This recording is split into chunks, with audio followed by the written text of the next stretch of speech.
Jim Blocky, Real Ed Aid. Today's vlog, President Trump's numbers are because of the media's coverage, while President Obama's, they're in spite of it. Both President Trump and President Obama have had fairly low approval ratings. Now with President Trump, a 30 to 40% approval rating is pretty miraculous, seeing that 95% of the media's narrative about him, negative. While President Obama's 30 to 40% approval rating should be considered pretty dreary. 80%. Yeah, 80% of the media's narrative about him was and still is positive. So you see, President Trump's numbers are because of the media's coverage of him, while President Obama's were in spite of it. And no, it's not simply because of the media. You have idiots like Senators Jeff I'm a Flake and Senator John McWannabe McPresident McCain and their hatred of the president. You know, I understand many of the politicians in Washington, they're pretty jealous because someone so politically incorrect not only ran for president, but he actually won it. So many of them in both parties have done everything in their power to ensure President Trump is unsuccessful, to show the world he doesn't belong. Now, they've not only done this with their rhetoric, but they've done it with their votes. McWannabe McPresident was the deciding vote to repeal the worst bill ever, and his vote was against the repeal.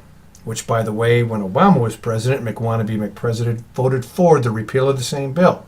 And no, he wasn't the only senator to flip on his promise to repeal Obamacare, but he was the deciding vote that kept President Trump from fulfilling his campaign promise, giving the lamestream media tons of ammunition to continue in their plethora of negative press.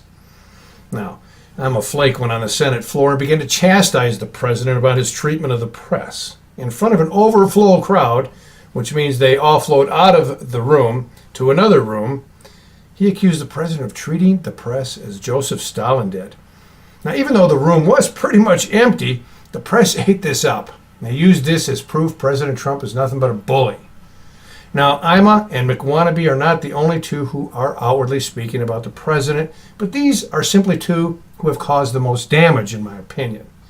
Now, there are many others, including those on the conservative side, who continue to criticize the president because of his tweets or what he says about the press. And what they fail to realize is his tweets, his treatment of the lamestream media, and his uncompromised belief in not being politically correct are the very reason he was elected. Americans are sick and tired of being lied to by politicians who believe it's more important to be politically correct than to simply be correct. President Trump was exactly right when he said the media is destroying this country because they don't report the truth, they manipulate it to fit their liberal socialist agenda. They get away with it because of our education system. All right.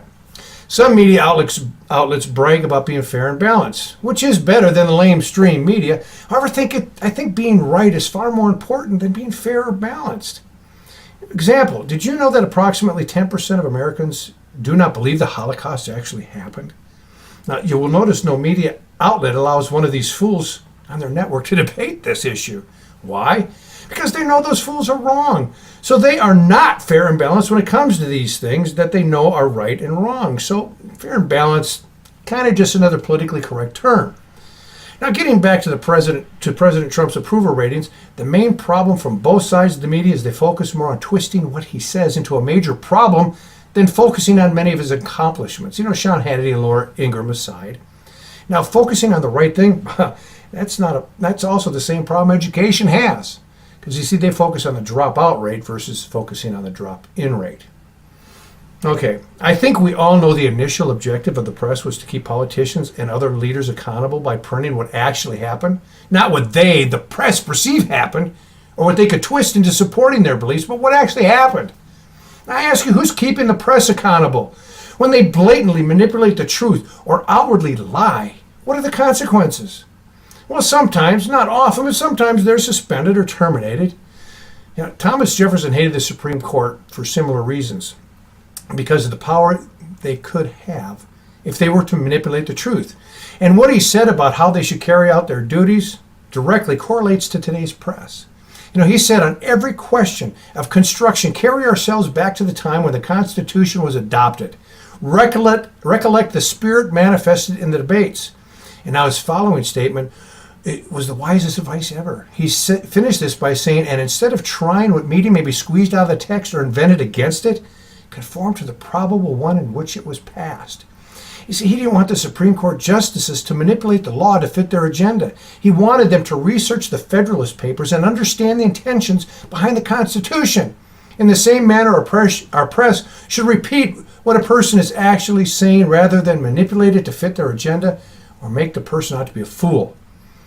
Ethics and honesty used to be the most important traits of a journalist. Today, it's not even the top 10.